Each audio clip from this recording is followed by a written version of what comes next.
उसमें वृद्धि और क्षय नहीं होता, इसलिए उसे पूर्ण ब्रह्म स्वरूप मानना चाहिए। सूर्योदय काल से लेकर सूर्योदय काल आने तक एक वार की स्थिति मानी गई है, जो ब्राह्मण आदि सभी वर्णों के कर्मों का आधार है।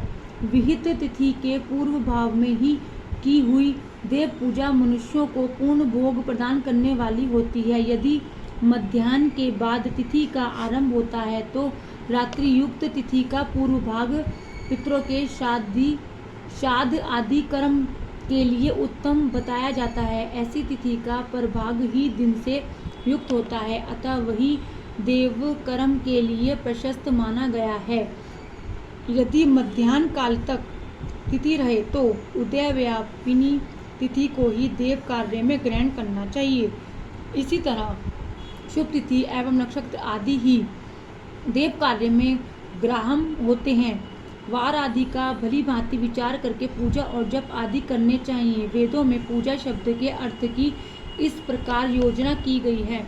पूज्यते अनेन इति पूजा, यह पूजा शब्द की व्युत्पत्ति है। पू का अर्थ है भोग और फल की सिद्धि।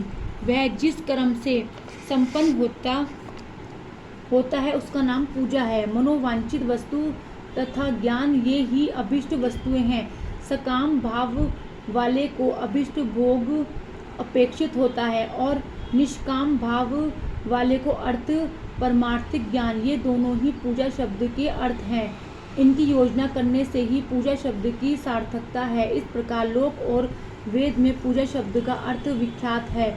नित्य और नैमित्तिक कर्म कालांतर में फल देते हैं, किंतु काम्य कर्म का यदि भली भांति अनुष्ठान हुआ हो तो वह तत्काल फलद होता है। प्रतिदिन एक पक्ष, एक मास और एक वर्ष तक लगातार पूजन करने से उन कर्मों के फल की प्राप्ति होती है और उनसे वैसे ही पापों का क्रमशः क्षय होता है। प्रत्येक मास के कृष्ण पक्ष की चतुर्थी तिथि को ही महागणपति की पूजा एक पक्ष के पापों का नाश करने वाली और एक पक्ष तक उत्तम भोग रूपी फल देने वाली होती है।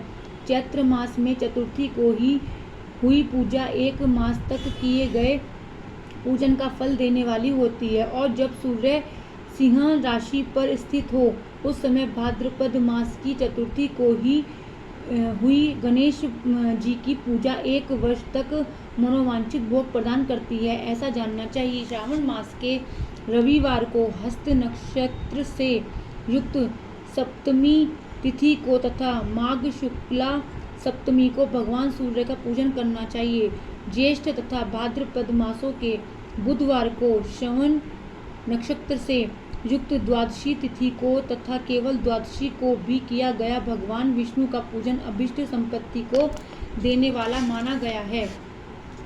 श्रावण मास में की जाने वाली श्री हरि की पूजा अभिष्ट मनोरथ और आरोग्य प्रदान करने वाली होती है। अंगों तथा उपकरणों सहित पूर्वोक्त गो आदि 12 वस्तुओं का दान करने से जिस फल की प्राप्ति होती है उसी को द्वादशी तिथि में आराधना द्वारा श्री विष्णु की तृप्ति करके मनुष्य प्राप्त कर लेता है। जो द्वादशी तिथि को भगवान विष्णु के 12 नामों द्वारा 12 ब्राह्मणों का षोडशोपचार पूजन करता है वह उनकी प्रसन्नता प्राप्त कर लेता है। इसी प्रकार संपूर्ण देवताओं के विभिन्न 12 नामों द्वारा किया हुआ 12 ब्राह्मणों का पूजन उन देवताओं को प्रसन्न करने वाला होता है।